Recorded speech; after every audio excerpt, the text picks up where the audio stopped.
J'ai décidé de dissoudre l'Assemblée nationale. Je suis en train de faire le bruit du mec aspire là, tu sais, ouais, c'est le truc qui me dégoûte, tu sais ça? Les bruits de bouche, ça te dégoûte? Je pense que c'est le pire. Alors, Grand Corps Malade qui nous appelle. Vas-y, prends. Monsieur Malade.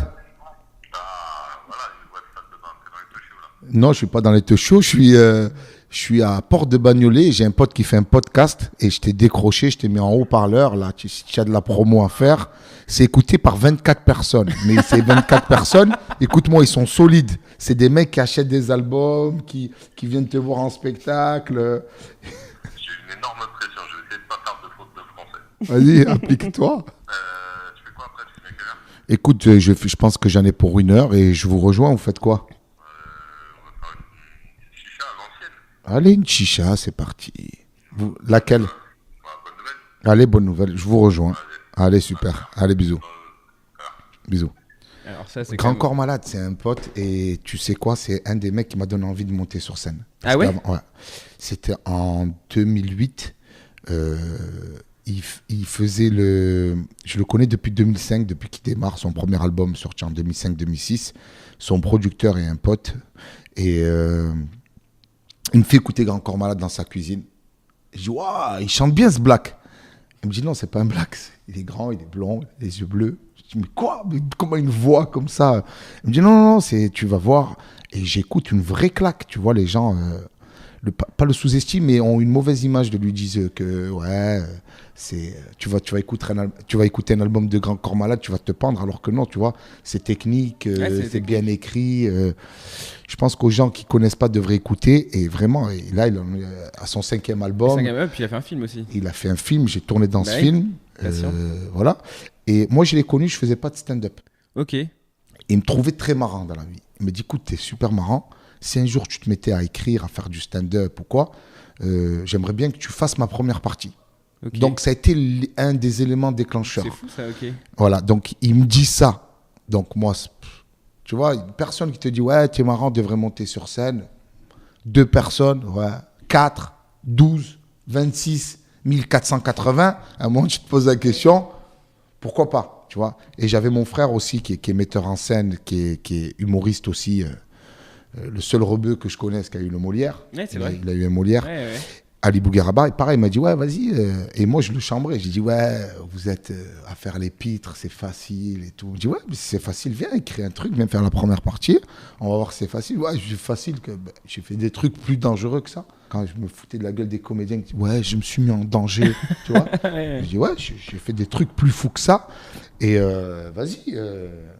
Et j'ai écrit mon premier sketch. Il parlait de quoi ton premier sketch? Alors mon premier sketch, c'était à l'époque, j'avais écrit un truc sur Prison Break. Okay. Et j'expliquais que voilà, je m'étais retrouvé en prison malgré moi pour sortir mon frère de là. Okay. C'est comme je faisais sa première partie. Je dis, c'est ma mère qui débarque chez moi, qui me dit, écoute, il faut sortir ton frère. Je dis, mais pourquoi? Elle me dit, j'ai un plan. Je dis, mais quel plan? Elle me dit, j'ai le plan B. Je dis, il n'y a pas de plan A? Elle me dit, non, le plan B, c'est le plan Baumette. Il est en prison des Baumettes. Okay. Elle dit, comme le plan A, il ne fonctionne jamais, on prend le plan B direct. Je suis OK. Et on va faire comment? Et là, elle sort une lame de couteau, je tombe dans les pommes, je me retrouve torse nu, avec un tatouage au nez sur le corps. C'était le plan de la prison des Baumettes, avec une flèche derrière. C'était la sortie, tu vois. Et non, il y avait des bonnes vannes, c'était marrant, c'était... Et donc ça, c'est il y a 10 ans, plus? C'est 2009. Ouais, il y a presque 10 ans. Presque 10 ans, ouais. Donc, je fais ça se passe bien. Je fais la première partie de mon frère. Alors, j'avais écrit le sketch qui était bien sur le papier, mais je ne l'avais pas bossé. Du coup, je monte sur scène. Sans avoir bossé pour ta première scène, J'arrive avec mon texte que je connaissais à peu près et je n'avais pas répété pour le facteur stress et tout. Du coup, c'était un autre sketch avec du stress, où je bégaye, où je suis pas à l'aise. Et il y avait combien de personnes devant toi? 100 personnes. Les gens pensaient que je jouais un personnage et ça a super fonctionné. C'est un truc que j'ai jamais retrouvé. Tu vois un carton pour la première scène de Malade et un carton parce que t'étais mal, quoi. Ouais, et mon frère me dit, ouais, mais tu fais le malin, reviens demain. Tu vois, il jouait 2 semaines. Je reviens le lendemain, confiant, ouais, c'est facile et tout. Et je me suis pris un four. Ouais. Et du coup, j'ai rebossé pour Et c'est là on se rend compte que c'est du taf, de faire rire les gens. Et c'est du travail, les gens savent. Parce que même toi, tu vois, là j'arrive au Comedy Club, je te vois et tu commences par une dizaine de minutes d'impro. Ouais. Mais même cette impro-là, tu peux pas être aussi fort comme ça dès le premier jour, même si t'es fort en impro, quoi. C'est après 10 ans que t'es fort comme ça. Ouais, c'est Parce ça. que là, j'ai l'impression que tes impros, elles sont pas enfin, tu peux pas les connaître puisque c'est pas ce que vont te répondre les gens, mais que tu sais que dès la 3e phrase, au moins, tu seras drôle, quoi. Enfin, tu vas réussir à les capter, quoi. C'est ouf d'avoir ça. Parce que comme tu dis, l'impro, moi, parfois, je vais tenter une impro et puis je vais tomber à plat, quoi. Parce que j'ai pas assez d'expérience. L'impro, je suis arrivé à un moment, comme Dave Chappelle, où je sais que ça va le faire. Ça fait partie de ton... C'est ouf. Ça fait pas... Tu vois dans son sketch quand il dit je sais que ça va être drôle, quoi. Pression, je sais que ça va... Eh ben, je te jure, T'en es là ? Ouais, je te jure, je suis là. Je suis dans les impros, c'est pas pour me la péter. Non. Mais je sais que... Et je vais les attraper. Mais tu sais que je la force même plus. À chaque fois que je démarre le spectacle, il y a le truc de la ceinture. La femme a récupéré sa ceinture. À la fin, c'était celle qui était juste devant moi, en fait. Elle était devant toi. Elle parlait. Ouais. Elle a récupéré à la fin, tu lui as dit quoi? Parce qu'elle s'est pas dénoncée pendant le spectacle. Mais elle a pas fait exprès, elle m'a dit je sais pas ce qui s'est passé. Tu peux pas perdre une ceinture sans faire exprès. Les gens veulent me séduire, tu vois. Il y a des gens que Bruno Mars reçoit des culottes sur scène. Et toi t'as reçu une ceinture. Une ceinture. C'est ouf. Et la semaine d'avant, il y a un chien. J'ai pas eu l'histoire en entier parce que elle est jouée et du coup tu m'as pas tout raconté. Alors je t'explique. Il y a une femme qui est venue avec un labrador. Je pense que c'était un labrador bébé qui était en formation. Parce que les chiens ont un emploi en France. Tu peux bosser dans un supermarché comme vigile. Tu as un maître chien, tu as des emplois de chiens. Tu as chien au cinéma. Il y a des mecs qui sont au chômage, mais il y a des chiens qui ont du taf. Il faut le savoir et c'est important. Et tu as des chiens qui sont guides d'aveugles. Donc lui, ce petit chien est en formation, tu vois, de guide d'aveugle. Donc il avait son petit brassard guide d'aveugle. Il doit guider les gens. Et comme elle allait au spectacle, il était en formation pour guider un aveugle qui veut venir voir Redon en spectacle. Et du coup, j'ai fait monter le labrador sur scène. Et c'était impressionnant parce qu'il s'est dirigé vers une meuf, il a bougé la queue, il a fixé la... Et je pense que cette meuf a du shit, tu vois. C'est une chaîne de douane et je suis parti sur un délire où... Et ouais, donc tu arrives à rebondir quand même à chaque fois, t'essayes quoi. Mais à chaque fois. Et la semaine d'avant ça, il y avait un mec qui vient me voir, me dit écoute... je voudrais faire une annonce à ma femme. Il vient avec un bouquet de fleurs énorme pour lui offrir. Et je pensais qu'il voulait demander sa femme, sa meuf, en mariage. Du coup, j'ai dit OK. Je mets le bouquet de fleurs derrière. Et j'ai dit au milieu du spectacle, on va faire un truc, un happening. Pas à la fin, au milieu. Au milieu. Je suis en confiance, tu vois. Je me dis, OK. Au milieu, tu sais, je pouvais même le faire dès le début. Mais je suis au milieu, c'est le bon moment, tu vois. Ça va faire un entracte. OK. T'es quand même chez toi sur scène. Ouais, je suis sur scène, je suis à l'aise. Okay. Et je coupe le son, je demande au régisseur d'envoyer une musique sexy. Il envoie Barry White, le mec monte sur scène, il prend les fleurs. Et là, je me dis, c'est sûr, il va mettre le genou à terre, il va la demander en mariage. Et on aura notre putain de moment émotion dans le spectacle. Et il arrive et il prend la parole. Et je demande à la femme, je dis, ça fait longtemps que vous êtes ensemble? Elle me dit, on est mariés. Ça veut dire qu'au moment où on me dit on est mariés, je comprends qu'il était déjà marié. Je n'ai pas compris pourquoi le bouquet de fleurs. Je dis mais pourquoi alors le bouquet de fleurs? Et il lui explique, il prend la parole, il dit voilà, je suis un peu chiant dans la vie. C'est vrai que je joue beaucoup à la PlayStation et c'est pour me faire pardonner de jouer à la PlayStation que je t'offre ces fleurs. C'est tout? C'est tout. Et les gens disent rien, tu vois, ça l'applaudit.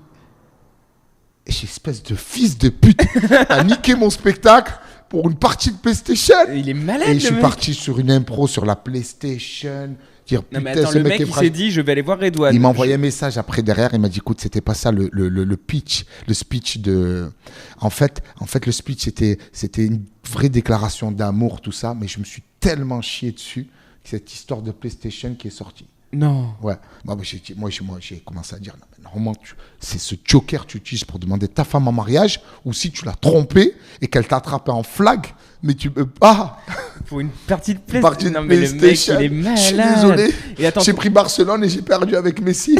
Non, mais je te jure, c'est ça, c'était une partie de play. Mais ça va, c'était marrant. Et quand tu t'es dit, il va la demander en mariage, tu t'es dit à un moment donné dans ta tête, si la meuf dit non, ça va être.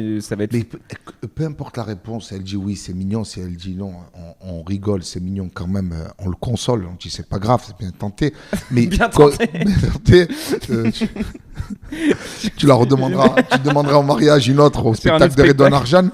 Mais voilà, c'est Ok. Écoute, du coup, tu dis aussi sur scène, tu parles de vulgarité. Ouais. Et j'aimerais bien qu'on en parle un peu parce que ce que tu dis, c'est plutôt vrai. Et après, c'est à toi de. Enfin, je sais pas trop comment tu le vois vraiment parce que t'en parles juste sur scène. Et moi, j'aimerais en parler justement avec toi un peu plus deep. C'est. Tu dis plus ou moins qu'il y a 2 poids 2 mesures que si. Exactement. Il y a un petit malaise en France. On va pas se cacher. Je sais pas, tu le vois, Louis, et tu me dis si je me trompe. Il y a un malaise. On doit faire plus attention, tu vois.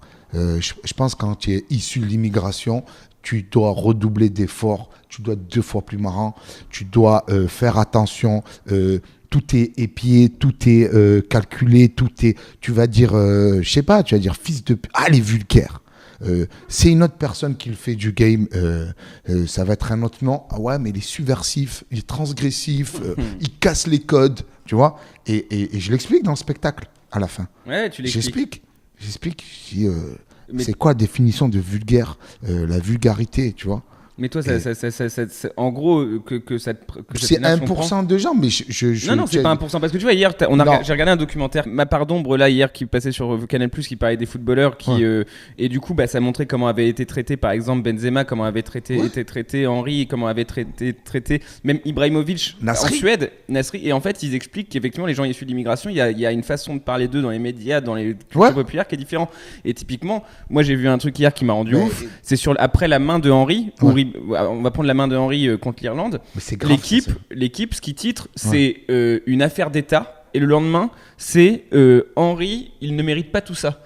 Et en gros, ça fait vraiment le mec qui amène l'essence pour brûler la maison et après qui dénonce le mec qui a mis le feu, quoi. Exactement. Tu vois, genre, et c'est ça qui est assez insupportable. Et du coup, dans le monde de l'humour, tu penses qu'il y a aussi ce côté genre 2 poids 2 mesures, etc. Enfin, dans tous les mondes en fait où tu peux t'en sortir sans l'école en fait.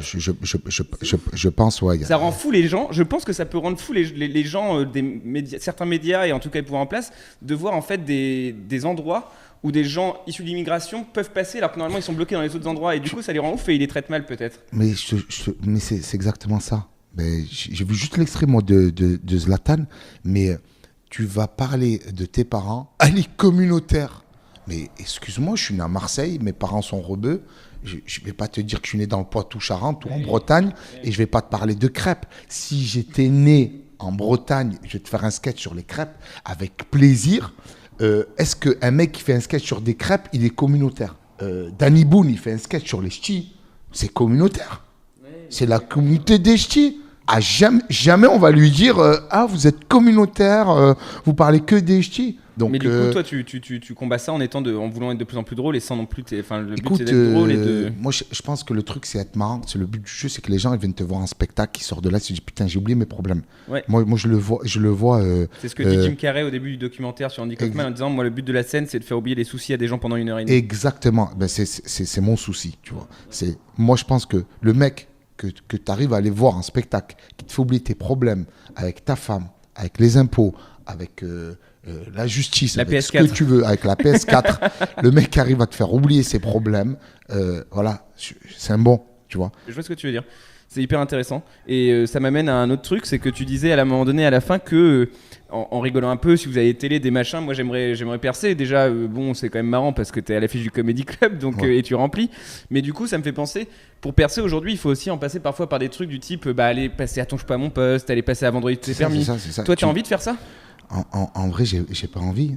Je veux pas te griller si t'as envie ou si tu te sens machin, mais... En vrai, le truc de faire Vendredi tout est permis, quand tu regardes bien, tu y vas pour faire le clown.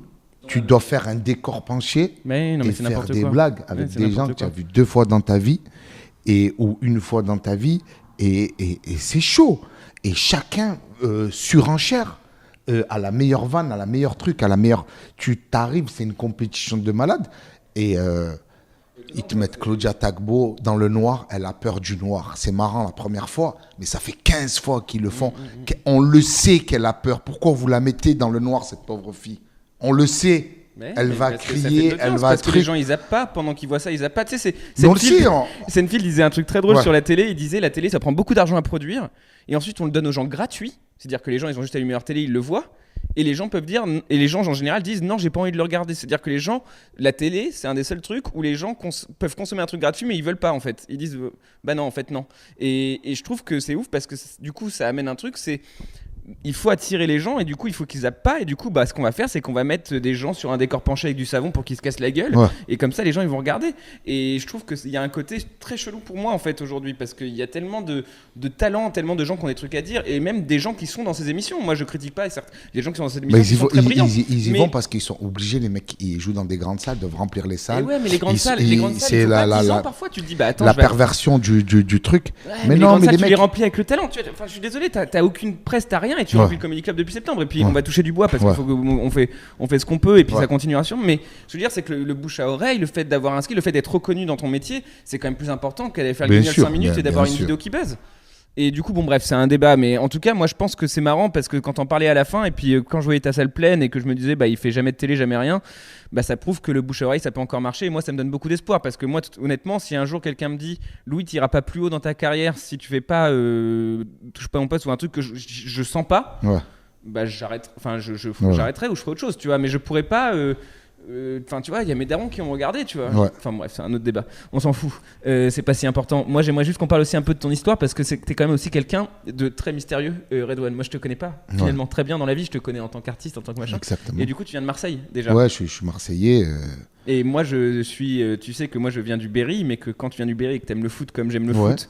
Soit t'es pour Châteauroux, soit tu choisis une team. Ouais, toi tu choisis Marseille. Et du coup, je pouvais pas être pour Châteauroux parce que j'avais un peu d'ambition dans la vie. Ouais. Et du coup, c'était l'année 98-99, donc l'année où Marseille finit deuxième avec l'équipe Blanc, Pires, tout ça, et qu'on met 0-4 contre Montpellier, 5-4. J'en parlais hier parce qu'il y avait Paris qui gagnait 4-0 contre Rennes. Ouais.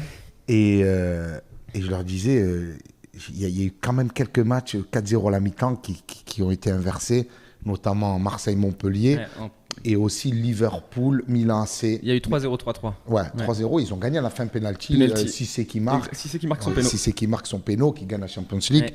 Ouais. Et voilà. Non, ouais, je suis Marseillais. Je vis à Londres. Tu vis à Londres, Marseille. J'ai une femme, j'ai une fille. Et alors, l'enfance à Marseille, c'était comment ? Écoute, l'enfance à Marseille, c'est génial. Ouais. J'étais dans une école catholique. Ah ouais ? Ben ouais, tu vois. C'est vrai ? Ouais. T'étais dans une école catholique ? Ouais, mais tu peux pas. Tu vois. Attends, Redouane dans une école catholique, je veux m'arrêter de catéchisme, tout ça. Ils t'ont fait du caté ? Ben, j'y allais pas, mais il y avait des cours de catéchisme, tout ça. J'ai mon frère qui s'inspire de moi pour un de ses premiers sketchs sur le catéchisme. Il raconte qu'il est dans une école catho, alors que c'était moi qui étais dans l'école catho, et il explique que il va. On est dans l'école catho et il y a des non-cathos. Et pour aller au catéchisme, il y a le prof principal qui demande de lever la main qui va au catéchisme, qui est chrétien pour le catéchisme. Et toute la classe lève la main, sauf le musulman. Et tu sais, il y a l'effet de masse. Comme tout le monde lève la main, tu lèves la main aussi. Et tu te retrouves inscrit au catéchisme. Mais tu dois l'annoncer à ton père, qui est musulman professionnel, de père en fils. Et tu lui dis, c'est quoi la réaction ? Je lui ai annoncé que je suis inscrit au catéchisme. Il va m'arracher la peau, en faire une derbouka, concert gratuit sur le Vieux-Port. C'est le sketch d'Ali Bougueraba. Et en fait, c'est là où il romance et que c'est beau. Il dit que, voilà, je vais voir mon père et j'annonce que je suis inscrit au catéchisme. Là, mon père se lève, enlève ses lunettes. Il a les larmes qui coulent et qui fait... Inch'Allah, tu ramènes la médaille d'or. Il pensait que le catéchisme, c'était un sport. Un mélange de catch et d'athlétisme. Tu prends le mec, tu le défonces, tu le portes sur ton dos et tu cours 400 mètres. Ok.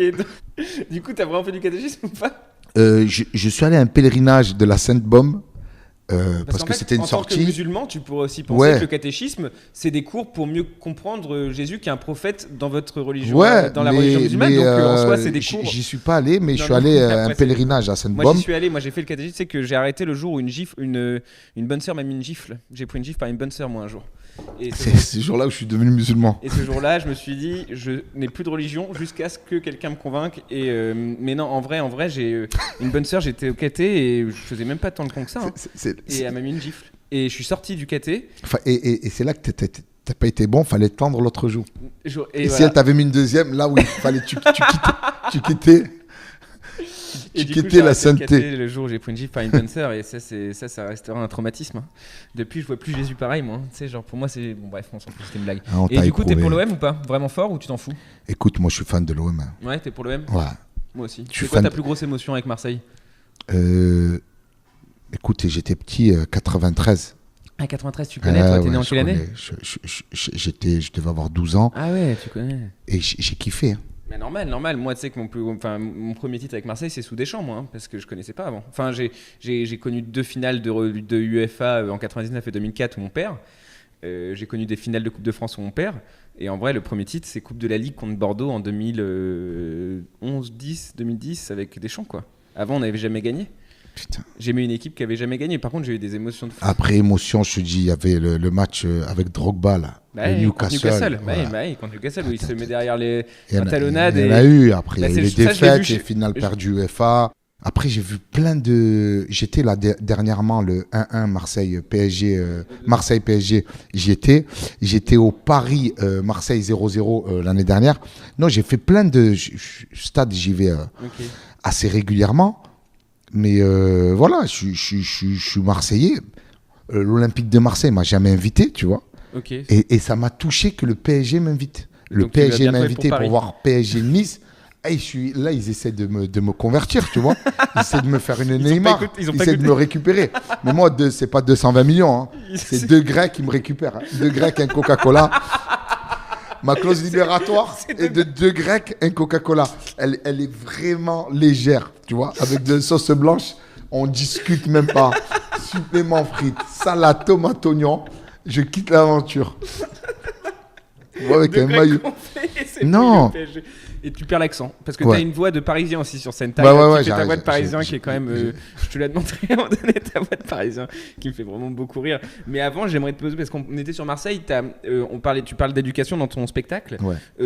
Dans l'éducation que tu as eue, je pense qu'on a une éducation différente, mais par contre, ça a amené à un truc similaire et c'est pour ça que je voulais en parler. C'est que tes frères sont dans le milieu artistique comme toi. Ouais. Moi, mes frères aussi, c'est-à-dire que j'ai mon autre frère qui est street artiste Ouais. et mon autre frère qui aime la littérature et qui a déjà écrit un bouquin et qui écrit des romans et moi je fais du stand-up. Et du coup, on est 2 fratries d'artistes entre guillemets. Et tu crois que vous, le fait que vous soyez tous lancés dans les trucs artistiques, c'est quoi? C'est vos parents qui vous ont jamais dit non sur ce que vous vouliez faire? C'est vous qui justement vouliez faire vos preuves par rapport à... Enfin, comment vous êtes lancés tous les 3 dans l'artiste? Je pense que on a eu des super parents, mais ils nous ont pas inscrits dans les bons trucs. Bon, ils nous ont inscrits au foot, au karaté. On allait avec mes frères en kimono dans la voiture de mon père. S'il y a un accident, on sort tous en kimono. Tu vois, Les 3 bouguiers rabbins en kimono. Tu vois, j'allais avec mon grand frère, on allait depuis l'âge de 5 ans inscrire au karaté, tu vois. Mais je pense qu'ils n'avaient pas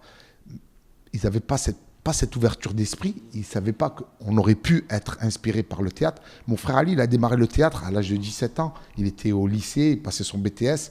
Il y avait une classe de théâtre, il s'est inscrit, improvisation, il monte sur scène. Il me raconte ça, on dirait il avait vu la Vierge. Il me dit c'est un truc de fou le théâtre et tout. Moi j'étais dans mes ambiances basket, football, la rue.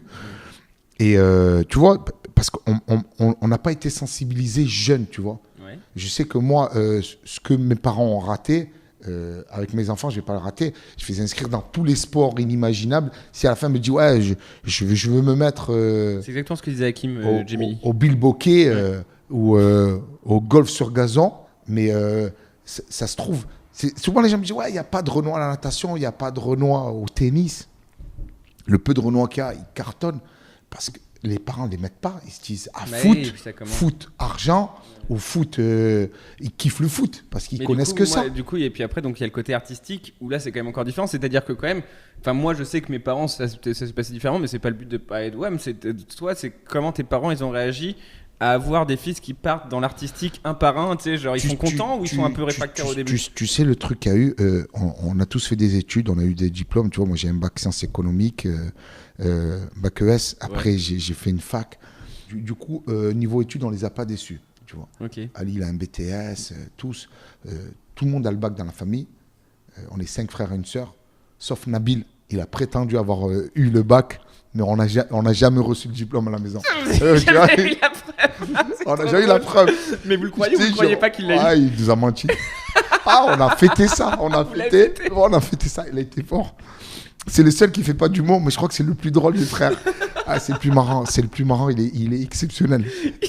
Vous avez fêté son bac. On a fêté le bac alors qu'il n'a pas eu. Il est très très fort.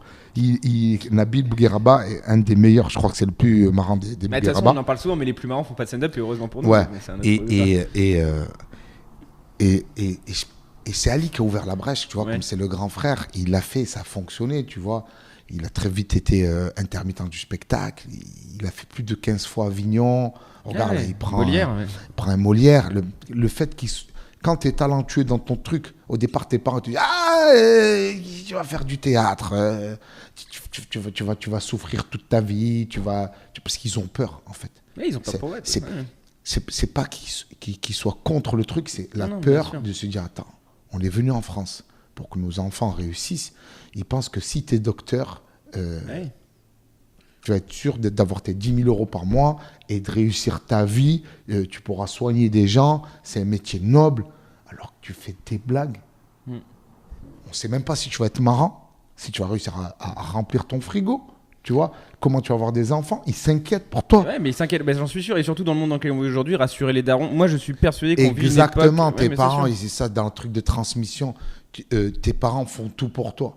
Ton père, il essaie de s'enrichir un max pour dire putain, je vais laisser un maximum pour mes fils. Au moins, je pourrai mourir tranquille. Je sais que ma succession, dans le sens où mes enfants, voilà, vont pas mourir. Cette peur, mon fils va pas finir SDF. Il va pas. Tu vois, ils ont cette peur, tu le veuilles ou pas. Mais tu sais que j'en parlais moi justement hier à mon colloque parce que je pense que si aujourd'hui le monde va un peu bizarrement, c'est parce que je pense qu'on a une génération de darons inquiets pour leurs enfants et qu'un monde où les parents sont inquiets pour leurs enfants pour le futur, c'est un monde de merde en fait. Il faut rassurer nos darons en fait. Je crois que c'est le but aujourd'hui pour que ça aille mieux, Mais c'est de leur dire ça va aller parce que c'est ça. des darons qui ont peur pour leurs enfants, c'est des darons qui votent Front National. Tu vois ce que je veux dire ? Exactement. Et je pense que c'est ça la clé, c'est de leur dire ça va aller et de leur montrer. Moi, si tu veux, moi j'ai fait une bonne école de commerce, je fais du stand-up, mes darons ils auraient pu avoir peur. Mais sauf que je les ai Ils regardés, sont je leur ai dit obligés. faites-moi confiance, ça va aller. Et aujourd'hui, je leur montre que ça va tous les jours, mais ils sont encore un peu inquiets parce que je suis pas encore installé, mais ça commence à se passer bien. Et du coup, ils commencent à se dire ok. Pourquoi pas, vas-y, mais faut les rassurer parce que des darons inquiets, c'est des darons qui vont finir par faire de la merde parce que C'est sûr. il y a rien de pire que d'être inquiet pour mais du coup vous êtes tous les trois ok. Et du coup Molière et toi du coup ce serait quoi avec le prix que tu voudrais avoir d'ailleurs? Écoute, mon frère a eu le Molière. L'Oscar. S'il a eu, moi, pour rigoler, je dis que c'est un trophée familial, tu vois. Ouais, ok. Il a eu, je suis le frère de, il a eu, Ouais. on a le même nom, Ouais. mais tu sais, je suis pas dans le truc des trophées. Tu sais, le trophée, c'est quand tu remplis ta salle et que les gens sont morts de rire. Ok, Et c'est là, le beau, vrai je trophée. suis d'accord. Voilà. C'est les gens qui rigolent. C'est le public qui t'envoie des messages. Je dis, putain, on s'est éclaté, on vous connaissait pas, on s'est pris une gifle, on a rigolé. Et c'est ça le truc. Et que tu as des gens qui reviennent et que, tu vois, je les questionne pour savoir d'où ils viennent. On vous a vu là, on vous a kiffé il y a 2 mois, on vous a vu en première partie d'un tel, on vous a vu.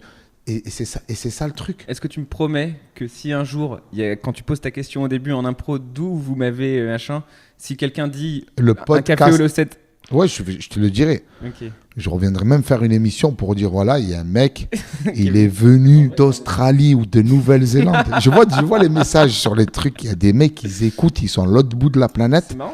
Hein. Ils sont en Nouvelle-Calédonie. C'est ou ouf, hein, c'est vrai. Hein. Je crois que 100% des gens qui écoutent tes podcasts ont pris l'Orient Express. Oui, c'est exactement ça, c'est la statistique que je donne. Il faut faire des traversées de. C'est exactement ce que je dis. Ils ont C'est que fait j'ai reçu un message par contre d'un Ankara, mec qui Tombouctou. fait des road trips, qui est parti en congrès, je sais pas quoi.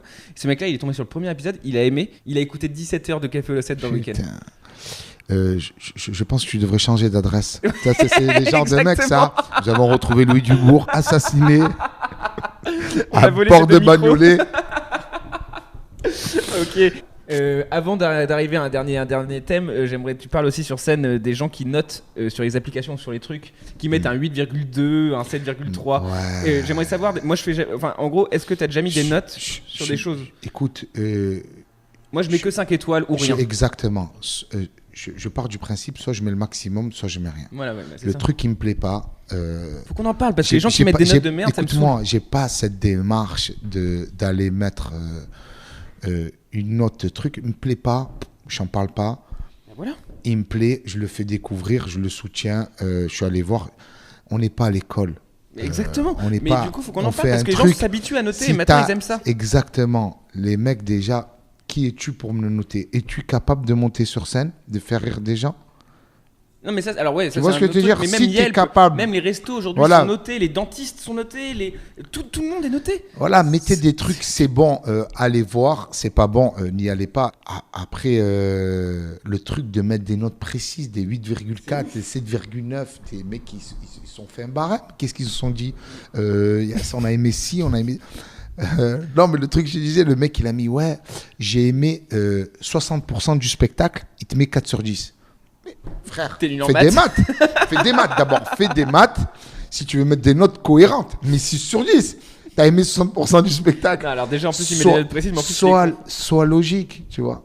Et c'est subjectif. Ce qui est 60% pour un peut être 100% pour l'autre ou Ah, puis 12. non mais le phénomène de rente, t'as vu? Non mais déjà, faut se mettre à la place de quelqu'un qui a vu un spectacle ou qui a été mangé dans un restaurant ou qui vient d'avoir un service quel qu'il soit et qui rentre chez lui ensuite, qui ouvre son ordinateur, qui va sur le bon site, qui retrouve ses identifiants, donc ça prend du temps, il renote le truc, il s'inscrit parfois parce qu'il n'est pas inscrit, Ouais.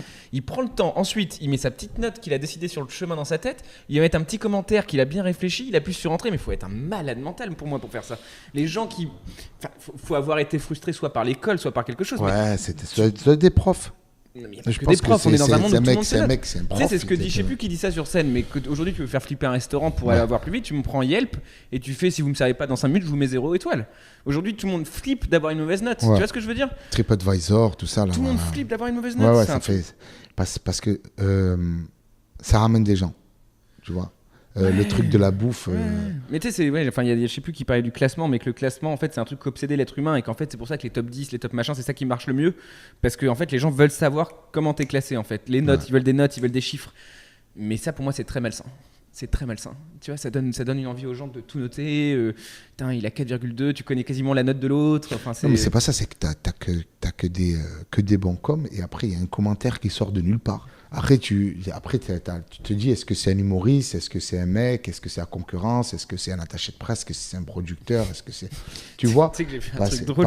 parce que tu as une note qui sort de nulle part. Le mec, il a mis 0 critique dans sa vie, il a même pas vu le spectacle, il met des trucs, ouais, du déjà vu, c'est pas déjà vu de C'est quoi. que j'ai fait un truc très drôle dans les notes J'essaie- quand même. j'essaie de- Il y a un restaurant qui a bagnolé, je citerai pas Ouais. parce que c'est pas positif, mais je voulais savoir si je pouvais y aller. Et je regarde, il y a que des notes négatives. Donc je me dis merde, bon, ok, je vais peut-être pas y aller. Et là, je vois une note ultra positive avec un super commentaire.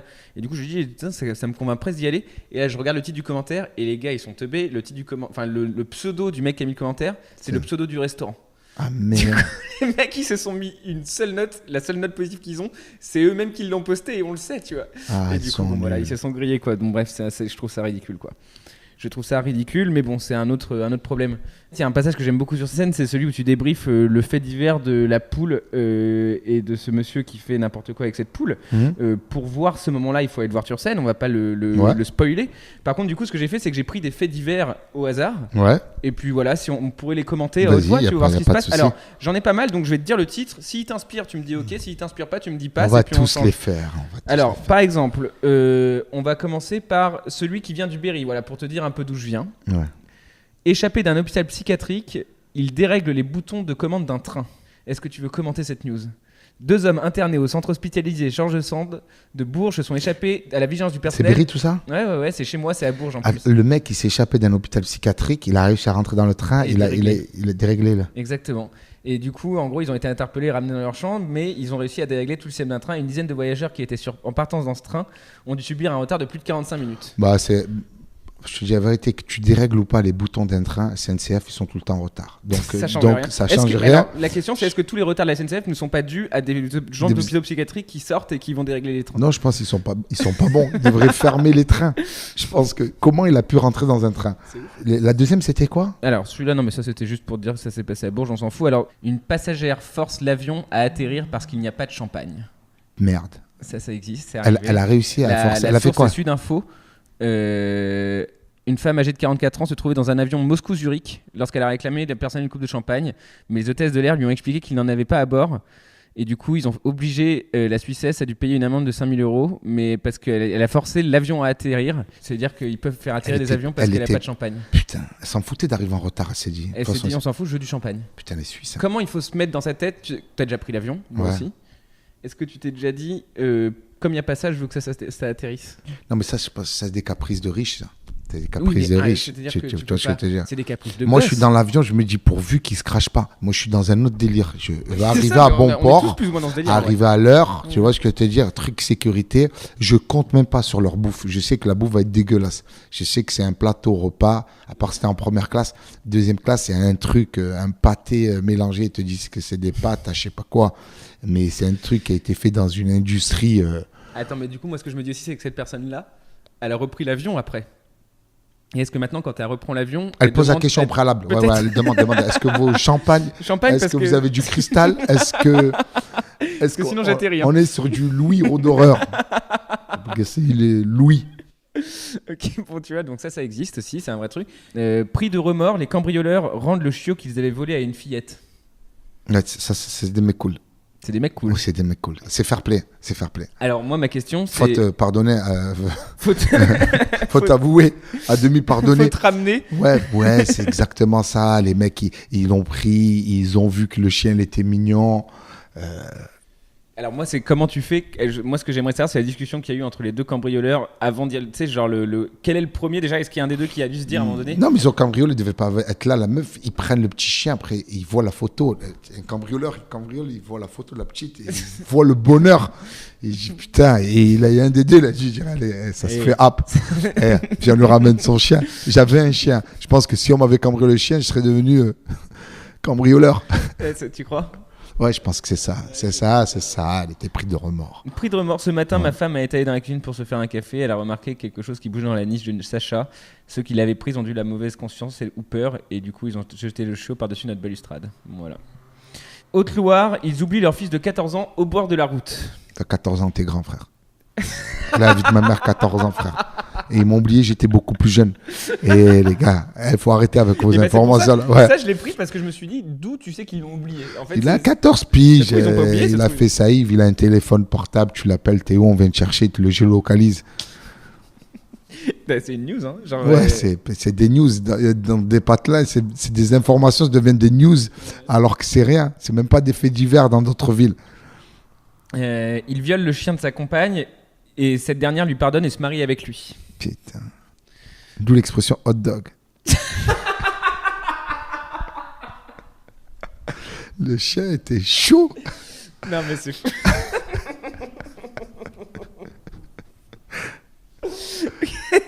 Moi, je comprends pas comment tu peux te marier avec quelqu'un qui a violé un chien, mais bon, après, c'est un choix de vie, quoi, finalement. D'où l'expression, il a du chien. Elle a dit, Il a du chien. elle lui a dit, c'est le jour de son mariage, pendant les vœux, je trouve que t'as du chien et ça me plaît chez toi. Putain. Ok, on vit dans un monde chelou. Je pense que la meuf, et le pardon, c'est magnifique, hein, de pardonner les gens. Je pense qu'elle a. Non. Je pense qu'elle était vraiment en chien, elle n'avait pas le choix. Elle Ouais, voilà, savait elle que était- si elle elle était en quittait, chien. ouais, elle était en Elle chien. était en chien. Ok, bah écoute, après, je sais pas s'il y en a d'autres après qui seraient marrants. Tu vois, tu lis Le premier amour de Nordal de Landais témoigne, c'était une relation magnifique, on s'en fout.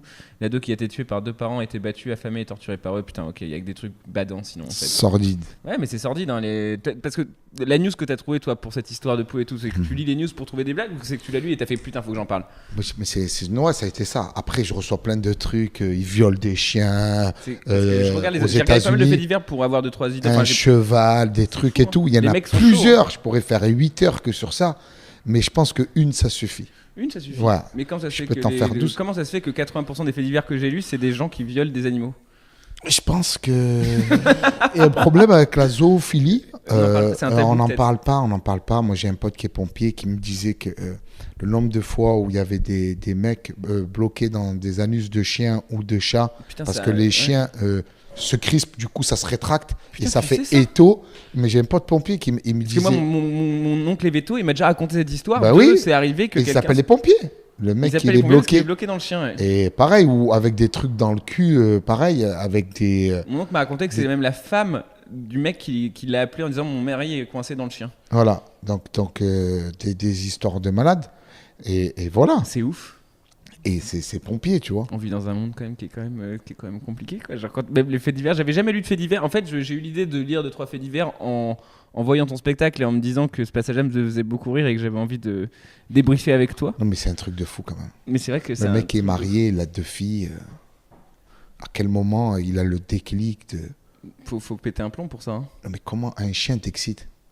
Ah bah ça après il y a des gens qui ont des problèmes. Hein. Comment un mort t'excite, comment enfin je veux dire il y a des gens qui niquent des morts, il y a des gens qui niquent des. Attends, mais c'est j'allais te dire des êtres humains.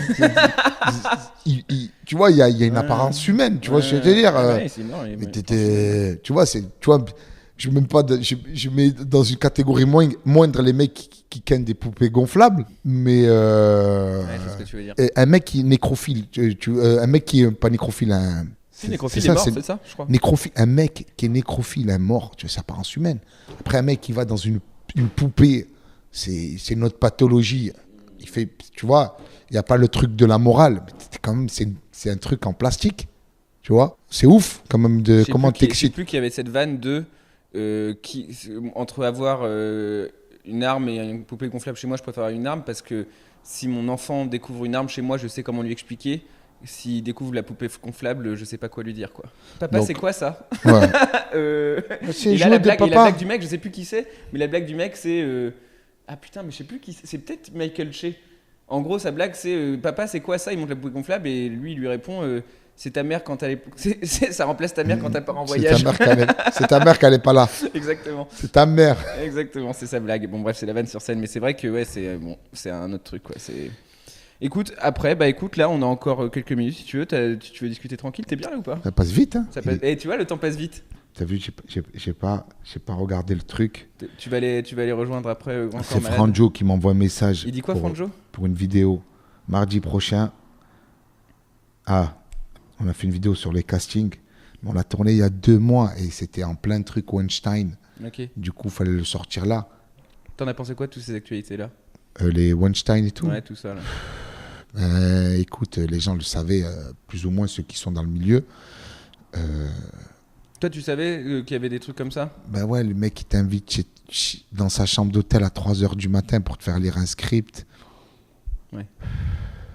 Tu sais qui c'est les trucs de promotion canapé, ça a toujours existé, ouais. Tu vois, les patrons. Mais est-ce que c'est bien que ça a pris cette. Enfin, moi, je c'est trouve que c'est bien que c'est bien parce que les mecs ils vont plus en abuser, bah voilà, tu vois, ça. mais il y aura toujours ce rapport de séduction à l'actrice. L'actrice, voilà, elle veut tourner dans un maximum de films ou dans des films, dans des gros blockbusters, dans des trucs.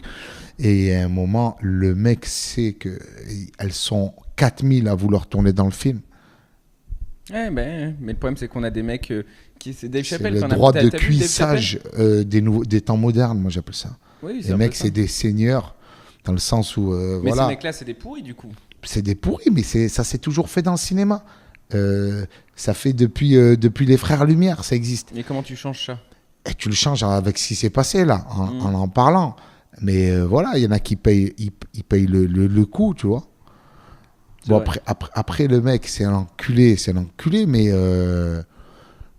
je ne veux pas le défendre. Hein. Il n'est pas en prison, le mec. Hein. Il est pas en prison. Voilà, il va passer. C'est les États-Unis. Les États-Unis, tu payes, tu es en liberté jusqu'à ce que tu sois coupable, tu vois.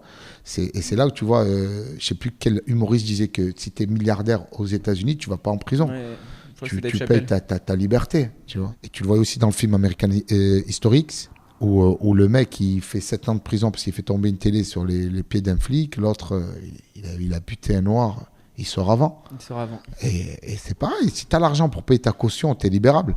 Et est-ce qu'un monde, parce que nous on s'américanise de plus en plus et l'argent compte de plus en plus dans toutes les sociétés, est-ce que ça te fait chier un monde où tu peux tout acheter, dont ta liberté? Non, je pense que la justice devrait être la même pour tout le monde, tu vois. Bah oui, forcément. Elle devrait être la même pour tout le monde, mais après, elle n'est pas la même pour les riches. Aujourd'hui, si tu es milliardaire, tu peux être président des États-Unis apparemment. Exactement. Et pas que les États-Unis. Mais la justice, elle n'est pas la même pour tout le monde. Ouais. Non, forcément, oui. Une justice à 2 vitesses, que tu sois riche ou homme politique. Ouais, forcément. On n'a pas vu d'homme politique en prison. Hein. Non, il y en a peu. Tapi, il a fait un peu de cabane. Bah, c'est le seul parce qu'il voulait l'interdire de faire de la politique parce qu'il prenait trop son ascension était fulgurante. D'ailleurs, un truc que je trouve dingue, j'ai regardé la mairie de Marseille, c'est pour ça qu'il s'est fait. Ça c'est fou. Et j'ai regardé toute son audience du Crédit Lyonnais qui dure 3h30 sur YouTube, où il se fait attaquer par tout le monde. Et dans les gens qui l'attaquent et lui disent qu'il a fait de la merde, il y a Jérôme Cahuzac, qui n'était pas encore 10 ans plus tôt de son scandale. Et Jérôme Cahuzac se lève pendant l'audience de Bernard Tapie et lui dit Vous avez pas honte? Écoutez Bernard, vous n'avez pas honte de prendre comme ça. Vous méritez tout ce que vous méritez, c'est la prison. Vous êtes une personne que je n'aurais jamais dû fréquenter dans ma vie et il lui met cher pendant 4, 5, 10 minutes. Putain.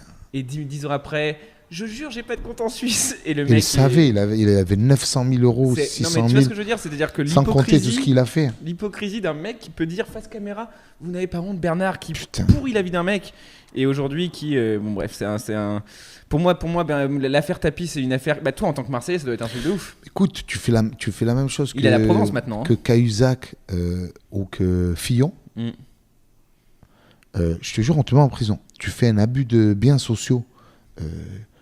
Si moi je fais ça, je prends l'argent de l'État pour payer mes enfants, des trucs fictifs, où je fais des détournements comme ça, comme le Front National, où je prends des mecs, je prends l'argent de l'Europe, je suis l'escroc numéro 1, on me met en prison, je fais des gardes à vue, tiens en détention provisoire, c'est n'importe quel Français, il va en prison, c'est des hommes politiques, ils y vont pas. Tu sais que c'est un truc qui me rend ouf et ça va paraître comme étant la Ils y vont remarque pas. la plus naïve de l'histoire. Mais c'est pas grave parce qu'à un moment donné, j'ai envie de faut l'exprimer quand même. Ce côté, je comprends pas. On le sait tous. C'est-à-dire qu'avant Internet, quand il y avait juste quelques médias, quelques journaux, effectivement, c'était très facile de guider l'opinion, de faire des choses comme ça. Le problème, c'est qu'aujourd'hui, on sait tout ça. Comment ça se fait que ça change pas? Bah, On en est tous conscients. tu sais, et on vit dans un monde où on fait oh bah d'accord. Ils y arrivent parce que ils disent qu'on va le foutre en prison, Cahuzac. Ouais, on va le foutre en prison, tac, tac, tac. Et derrière, c'est son pote, t'inquiète pas, Bernard, on va te sortir, t'inquiète pas. Il s'appelle Jérôme, mais il doit Ouais, l'appeler mais Bernard. tu vois, Oui, non, mais je vois ce que tu ou veux dire. Jean-Luc, Ou ou Jean-Luc, ou tu vois, Pierre, tu vois ou pas, ouais. les mecs, ils sont avec lui dans la magouille, ils sont tous potes, ils ont tous fait les mêmes écoles, Non, mais comment ça se ils fait sont qu'on dit copains. pas- comment Donc, ça se fait qu'on non, est dans un monde où on dit pas, tiens, par exemple, il nous hier- donne un peu de poudre aux yeux, là. Ouais, mais Dès ça que tu suffit les pas. attrapes, On le sait maintenant. ça fait une tollée. Ils nous calment avec tac, tac, tac. Ils démissionnent. Les mecs, ils démissionnent. Et pourtant, ils ne voulaient pas lâcher. Hein. Fillon, il ne voulait pas lâcher. Les mecs, il a fallu que c'est le peuple qui vote. Les gens ne veulent pas lâcher. Et poudre aux yeux. Ouais, Et là, il reprend sa ça- vie. Ça me stresse. Ouais, Il mais a fait payer 5 euros là, pour les primaires. Il a pris l'argent quand même. ça me stresse parce que Il a si pris tu je sais pas veux- combien de si tu millions. veux, ça me stresse parce que là, je donne un autre exemple. Hier, je vois Ribéry qui parle de son histoire dans le fameux documentaire dont je t'ai parlé. Ribéry s'était fait prendre en grippe en mode c'est un cahier d'une Caïra. Abidal dans le même sac, alors qu'Abidal, je pense que c'est une des meilleures c'est un des personnes qui a le meilleur fond, Barcelone, ouais. meilleur fond au monde. Enfin bref, ridicule. Et Ribéry, si tu veux, je pense que la seule faute qu'il a, c'est de pas réussir à s'exprimer comme il devrait pour plaire aux médias, parce Ouais. qu'il n'arrive pas à s'exprimer de la meilleure des façons, parce que ce mec-là vient d'un quartier hyper pauvre, parce Ouais, qu'il a une il enfance hyper peut-être difficile, il est autiste etc. aussi. Et si tu veux, moi, ce qui m'a choqué, c'est que j'ai enfin eu la vérité sur l'affaire Gourcuff, parce que si tu veux, à un moment donné, pendant l'Afrique du Sud, Ribéry va le voir, et lui dit écoute, là on dit trop de choses sur WAM, mec, tu sais que c'est pas vrai, on n'est pas meilleurs copains, Ouais. parce qu'on vient de deux ambiances différentes. Le Gourcuff, il a grandi avec son père, qui Ouais. était déjà entraîneur, footballeur. Lui, il a grandi dans la pire banlieue de On va Boulogne-sur-Mer. faire un communiqué de presse pour Et il lui dit, que- non, il lui dit même pas ça, il lui dit juste, il lui dit même pas la pression pour le communiquer, il lui dit la prochaine fois que tu as l'occasion de parler, dis quelque chose pour WAM, sois cool, je t'ai jamais fait chier, on s'entend pas hyper bien, mais on n'est pas ennemis. Gourcuff, il a dit attends, 2010, l'Afrique du Sud, c'est une débâcle. Moi, je vais passer pour le mec qui s'est fait torturer, donc je vais passer entre les gouttes. Ça a été une stratégie, lui, juste pour pas se faire critiquer dans une équipe où tout allait mal, en fait. C'est pas que Ribéry, c'est Ouais. que l'équipe. D'ailleurs, Henry, en 2010, quand il prend la parole après l'Afrique du Sud, il est avec Denisot. C'est le premier joueur après la parole et il dit à Denisot attendez, monsieur Denisot, la première chose que je vais vous dire, c'est que si on parle de tout ça aujourd'hui, c'est parce qu'on a été mauvais sur le terrain. Parce qu'on aurait gagné la Coupe du Monde, on parlerait pas de ce qu'on est en train de parler. Ouais. Et si tu veux, Gourcuff s'est protégé et a tué médiatiquement le meilleur joueur français de la présidente. Entre guillemets, Ouais. Ribéry, c'est le meilleur joueur français de la président, présidente. ouais, ouais. Et si tu veux, pour moi, j'en reviens justement aux médias et au fait que tout le monde peut passer entre les gouttes, etc. C'est que je pense que Ribéry, il aurait une petite gueule et on lieu de petit minet, Bah oui, il et est puis mignon, il c'est aurait, pas mal, il aurait, il aurait lu le Becherel en entier, et ben on l'aurait jamais fait tout ça. Tu sais. Et ça, je trouve ça ouf parce qu'on le sait au fond de nous et on fait rien. Ça me fait chier de m'énerver S'il comme avait ça. la gueule de Giroud, il n'aurait pas eu ces problèmes. C'est un peu ça. Tu sais, Giroud, il a fait plus de conneries que Benzema, qui s'est fait attraper en slip. Ouais, il s'est fait attraper en slip. En dans sa slip. chambre. Il y a la photo. Giroud en slip. Giroud en slip. On peut pas la montrer là. On peut pas mais montrer, c'est un peut-être podcast, mais Mais c'est un allez podcast. checker Giroud en Mais slip. ouais, tu tapes Giroud en slip, frère. Il a fait la une du Sun. Il est là. Il est là en slip. Il attend des tapins. Et on a étouffé ça. Ouais. On a étouffé ça. Ah, ben c'est Giroud. Mais alors, ce que je trouve ouf, Tu vois c'est que tu vois, ce que je trouve ouf, par contre, c'est de devoir dénoncer Giroud pour protéger les autres. C'est-à-dire que Giroud, il a fait ça, bon bah écoute, c'est pas Mais grave. c'est non tous des plus. footballeurs, ils font Voilà. tous des. Mais du coup, je j'ai dis pas pas envie que que c'est ça- grave. Faut pas- ouais. Mais quand tu t'appelles Olivier et que tu passes bien truc, son problème à Ribéry, c'est qu'il a la gueule cassée et qu'il est marié avec une rebeu et qu'il a pris une fois le drapeau de l'Algérie. C'est là où ses problèmes ont commencé. Où il dit il est musulman. Et c'est là où ses problèmes ont commencé. Ribéry, il dit voilà, je suis du nord de la France. Boulogne-sur-Mer. Il fait une photo avec un sandwich jambon beurre, il n'a pas de problème. Hein. Il n'a pas de problème. Son problème, c'est de dire ouais, je vais manger halal, je suis musulman. C'est là où ont commencé ces problèmes. Ouais, mais c'est- Zaya, truc, les mecs se sont dit attends, les jeunes Français vont s'identifier à un mec, on va voir la France, ça va être que des musulmans. Mais si tu veux, quand je vois Roselyne Bachelot dire à la tribune c'est Caïd immature, genre, elle se rend compte du. Mais elle Elle raconte se de la rend- merde. Oui, non, mais Roselyne. qu'elle raconte de la merde, ça c'est un fait. Avec que tout ses le monde sait. vaccins de merde. Ça, c'est un fait. Mais par contre, elle se rend compte que elle met dans le cerveau des gens le mot caïd immature et qu'un mec de 50 ans qui vit dans la province blanc et qui a jamais Il y connu, croit, il y croit. il a ça dans la tête après. Il y Et croit. c'est une criminelle de dire caïd immature à ce moment-là. Cette meuf-là, j'ai rien contre elle et puis elle fait ce qu'elle veut. Enfin, j'ai rien contre elle personnellement, je veux dire, je la connais pas.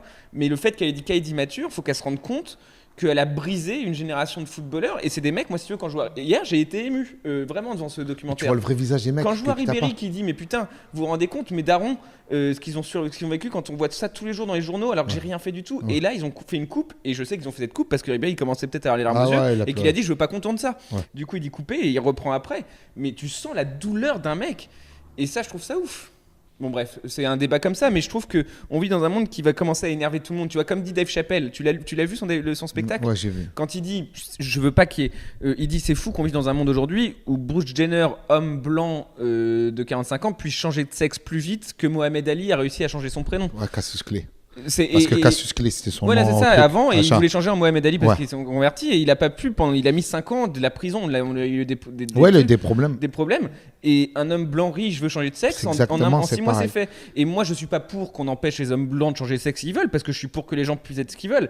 Par contre, faire attention, et c'est ce que dit Dave Chappelle dans son spectacle, parce que ça va finir par énerver les gens qui n'ont pas le droit à tout ça, quoi. Tu vois, genre, quand il dit pourquoi il n'y a pas trop d'hommes blacks qui ont été dans le hashtag MeToo, pourquoi on n'a pas dénoncé beaucoup d'hommes noirs, parce que les femmes noires ont peur de dénoncer leur mari parce qu'on a peur de comment ils vont se faire traiter après. Dire qu'on dénonce un homme blanc, l'homme blanc il va faire une cure de anti-agression sexuelle en mode ah c'est bon, j'ai plus ma bite, je l'ai apprivoisée. Ouais. Tu vois ce que je veux dire? Ouais, c'est Un homme super. noir, Tu on prends le un dénonce. dresseur de bite. Un homme noir, on le dénonce, il va en prison pendant 45 ans. Exactement. Bon bref.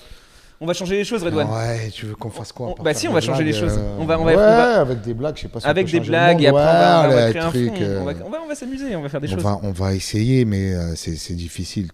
On a pourtant on a tous les médias, on a Internet, on a trucs, ça bouge pas. Hein. On va faire bouger.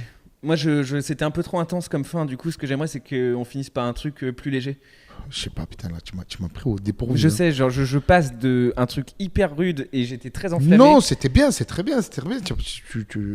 mais J'ai je peux en l'impression d'être parler. un psychanalyste là. Tu t'es ouvert, tu t'es lâché. Mais parce que ça Ça me donnait- casse les couilles non. et que hier, j'ai vu ce documentaire qui m'a franchement ému et que. Il faut que je le regarde, je vais aller me le taper. Vas-y, tu peux, parce qu'il m'a franchement fait kiffer et tu comprends pas mal de choses. Par exemple, tu vois qu'Abidal, en vrai, il a déjà le cancer du foie quand ils font la finale en 2013, Ouais. le Barça, et que Puyol, qui était capitaine de l'équipe à l'époque, dit à son entraîneur mets Abi titulaire à ma place, et Abidal a joué une finale de Ligue des Champions titulaire Malade. alors qu'il a moins 5 kilos que ce qu'il a d'habitude, il est déjà sous traitement etc de chimio, et l'équipe lui a fait jouer le match, c'est-à-dire qu'il y a des histoires, c'est ça qui m'a ému aux larmes quasiment, c'est qu'il y a des histoires où tu vois qu'Abidal on lui a donné le brassard, il Et- soulève la coupe, Et Puyol, c'est un grand, c'est un grand. C'est un grand. c'est un grand, C'est c'est un une grand. compilation sur Puyol où tu vois, il se prend des tartes, et les mecs qui viennent pour se battre, il les sépare, il ramène Ronaldinho alors qu'il était au Milan, il donne le truc à Abidal, tu le vois donner le brassard, tu le vois que le mec, humainement, c'est quelqu'un, tu vois. Tu vois, il arrive à transgresser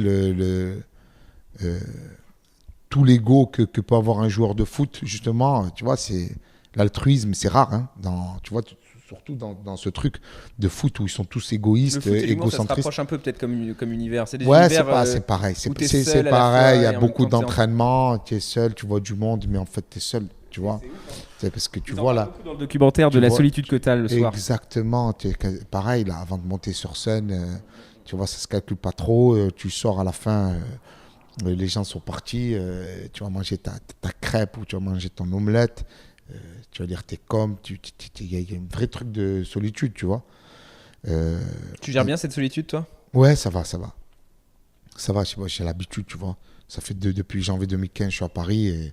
C'est vrai que ça, c'est un truc qui m'a marqué. T'es pas à Paris depuis très longtemps, en fait. Ouais. T'étais où avant? Écoute, j'étais à Marseille, mais je jouais pas trop, tu vois.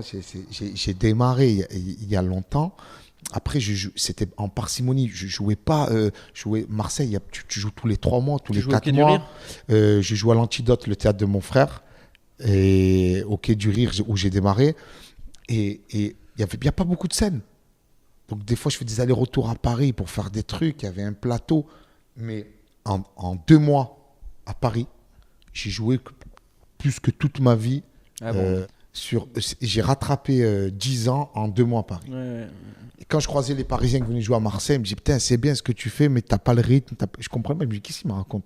Je pensais avoir de bons rires, de bons trucs, mais en fait, c'est vrai, j'avais pas le rythme. Parce que tu es là, tu fais une vanne, ça rigole, tu attends, tu plus de bruit qu'une mouche vole, tu renvoies une vanne. Alors que là, tu es dans un truc où tu enchaînes, tu laisses pas les gens respirer. Toujours, moi, il y a des scènes qui m'ont appris certaines choses, etc. Mais par exemple, que ce soit le Paname ou toutes les grosses scènes un peu plus confirmées que j'ai fait récemment, ou le Dimanche Marron, ou ce genre de scènes, c'est des scènes qui m'ont appris qu'en fait, pour être efficace, c'est autre chose, quoi. Déclencher un vrai rire, en fait, c'est compliqué. Ouais. Mais ouais, faut et les garder, tu vois. Tu vas faire ça toute ta vie? C'est en toi, la scène? Moi, j'adore la scène. Je dis, là, je me mets un peu au cinéma. J'ai tourné dans un film, Patient, de Grand Corps Malade. Je vais tourner dans leur 2e. Je suis dans Taxi 4. Ça sort au mois d'avril. J'ai une petite scène. Taxi 4? Ouais. Il y a Samina Seri encore? Il y a plus Samina Seri, Franck Gastambide, Malik Bentala. Ok. Et j'ai une scène avec mon petit frère qui fait pareil. Il fait des vidéos. Il a une série qui s'appelle Les Secpas. Et... il est avec Charlie dans Les Secpas? Ouais. Okay. C'est lui qui a créé la série, le premier rôle, il avait Charlie. Et je te disais, ce truc de cinéma, t'as pas le feedback du public. C'est jouissif de monter sur scène. Il y en a qui disent c'est une thérapie de faire rire les gens. Et je suis content, tu vois. Hier, regarde, on a joué, ça s'est bien passé, les gens sont contents. Grave. Ce soir, je rejoue. Demain, je pars, je vais jouer en Algérie devant un public, il y a 6000 personnes. On fait 4 fois l'Opéra d'Alger, 1500 personnes. Ouais, c'est t'es francophone, voilà, faut falloir s'adapter. Ouais. Mais je veux dire, de faire rire des gens, cette adrénaline que ça te procure, les sportifs le retrouvent avec leur match. Ouais, tu vois, c'est pour ça les footballeurs. Ils comprennent pas. Moi, j'ai besoin de mon shot de rire. Là, je joue pas je suis pas et bien. la différence avec eux, c'est que eux, c'est limité. C'est-à-dire que le mec qui part à la retraite à 34, 35 piges, et nous, on peut aller jusqu'à la fin. Et c'est pour ça que les mecs, quand ils arrêtent le foot, ils te disent que c'est une petite mort. Ouais, grave.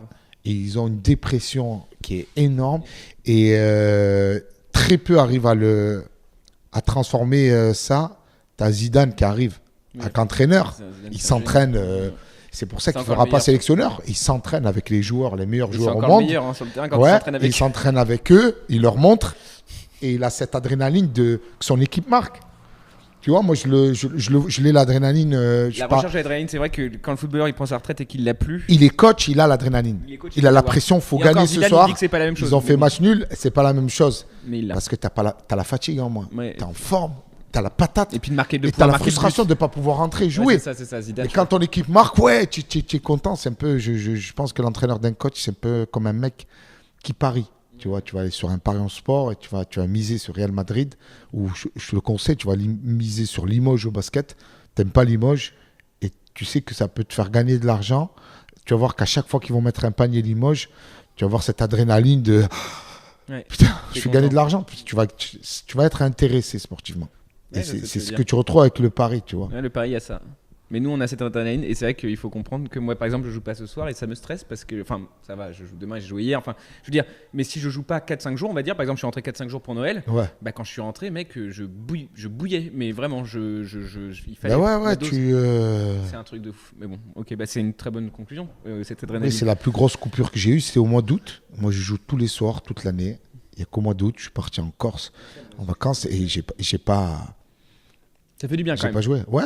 Quand même, tu as ces 2 semaines-là de vacances, moi, j'ai fait Marseille, j'ai un peu tourné. Par contre, quand tu rejoues après, t'es bien quand même. Hein. Tu dis wow. Ouais, j'ai une coupure. Je suis allé jouer en Tunisie pour un festival. Ok. Mais tu reviens, ouais, il y a un manque. Mais je pense qu'il faut qu'il y ait le manque. Je pense que le manque de scène te fait... Ouais, te fait grandir aussi. Te fait grandir, te fait te surpasser. Ouais. Parce que tu te surpasses, tu te dis attends, ça me manque et tu l'apprécies. Tu joues tous les soirs, tu perds pas en stress, mais tu perds tu perds un peu en stress. Ouais, et puis tu perds aussi et c'est frustrant. Tu arrives, tu dis putain, mais c'est trop facile. Tu arrives, c'est à l'aise, mais quand Dave Chappelle dit ce truc qui est facile parce que je sais que ça va bien se passer, c'est énervant de savoir que ça va bien se passer, tu vois. De savoir que tu peux bider, que tu peux truc et tout, c'est ce qui fait qu'il s'arrête parce qu'en s'arrêtant, il revient, il se dit putain, peut-être que je vais être marrant, peut-être que je vais plus être à la page, je vais peut-être avoir d'autres nouveaux humoristes, les gens m'attendent plus, se disent ouais, est-ce qu'il va nous faire rire? Et le mec qui revient encore plus marrant, c'est chaud. C'est rare, hein. C'est rare. La plupart des Français qui s'arrêtent, qui se reviennent, ils boitent, hein. Ils boitent tous. Ils boitent, hein. Ouais, bon, on va voir, on va essayer de pas boiter nous. Comment on finit un podcast, Redouane? On peut finir un podcast en saluant tous les gens qui écoutent les podcasts. Je ne sais pas si on appelle ça les podcasteurs. Je ne sais pas si c'est un nom. Tu veux les remercier? Ouais, je les remercierai après. Les remercier, ben on finit. On s'en va, quoi. On arrête de parler. Ça va s'arrêter brutalement, ouais. Brusquement. Maintenant, on va rendre l'antenne. Maintenant, il va y avoir un... Je crois qu'après avoir vu ça, on peut mourir tranquille. 1 heure de conversation avec Redouane Bougueraba, c'est quand même pas rien. Voilà, c'est 1 heure de conversation qui part un peu dans tous les sens, mais j'ai kiffé parler avec lui. Redouane, il parle pas beaucoup dans les interviews, à la télé, etc. Donc j'étais vraiment très content qu'il accepte de venir au Lossette. Et j'espère que vous avez autant kiffé écouter cette conversation que j'ai kiffé la faire. En tout cas, Redouane, vous pouvez le retrouver sur Instagram, notamment Redouane Bougueraba. Et vous pouvez également le voir tous les samedis à 20h au Comedy Club dans son spectacle Redouane s'éparpille. Voilà, un spectacle vraiment drôle, un spectacle où il y aura pas mal d'impro et un spectacle d'ailleurs où il vous demandera sûrement comment vous avez entendu parler de lui. Et si vous allez le voir grâce à un café au Lossette, n'hésitez pas à lui dire et dites-moi l'impro qu'il a faite à propos de ça, parce que je pense que je risque de me prendre une insulte ou un truc comme ça, mais sachez que c'est fait avec amour et c'est juste pour rigoler. Et voilà, en tout cas, merci à Redouane d'être placé. Et la semaine prochaine, je bois un café avec Roman Fraissinet. Voilà, Roman que j'ai rencontré quasiment à mes tout débuts de stand-up, sur une première partie dans le 15e arrondissement de Paris, où lui aussi faisait la première partie avec moi. J'ai tout de suite compris, au début je pensais qu'il commençait le stand-up comme moi. J'ai très vite compris que non. J'ai très vite compris que voilà, il ferait partie des personnes, voilà, qui nous guideraient un petit peu dans le monde du stand-up. Voilà, c'est quelqu'un qui est très fort, qui cartonne. Il sort son spectacle aussi bientôt à la Nouvelle Scène. Vous pouvez déjà aller checker parce que je crois que l'épisode d'un Café au 7 sortira genre le jour de sa première ou la veille de sa première. En tout cas, ça s'appelle Alors, c'est à la Nouvelle Scène. Checkez Roman Fraissinet aussi, il passe la semaine prochaine au Café au 7. Et merci à vous d'écouter, voilà, d'être de plus en plus nombreux. Continuez à en parler. Si vous pouvez, continuez à partager les posts. Vraiment, faites tout ce que vous pouvez. Si vous dites juste à 3 personnes qui kiffent, qui pourraient kiffer, voilà, écoute un Café au 7, bah c'est génial, voilà, c'est comme ça que ça marche. Ouais, imaginez juste que vous connaissez pas un Café au 7, et si quelqu'un vous en parlait, bah comment il pourrait vous convaincre? Bah parlez-leur comme ça. Bon, c'est pas clair du tout, mais voilà, en tout cas, merci à vous. En vrai, c'est vraiment que grâce à vous que les chiffres des auditeurs augmentent, et du coup, bah que ça continue comme ça, quoi. On va essayer de tout niquer en 2018, comme dirait Hakim. Voilà, on va essayer de tout niquer. Qu'est-ce que vous voulez que je vous dise? Et pour ça, il faut que je continue à bosser fort, et il faut que vous continuiez à en parler. Et si on a un deal, bah on continue comme ça.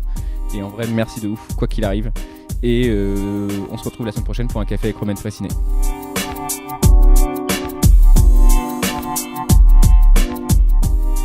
Il y a eu une coupure dans l'information parce qu'il y avait un journal qui n'avait rien compris et qui sont des incompétents.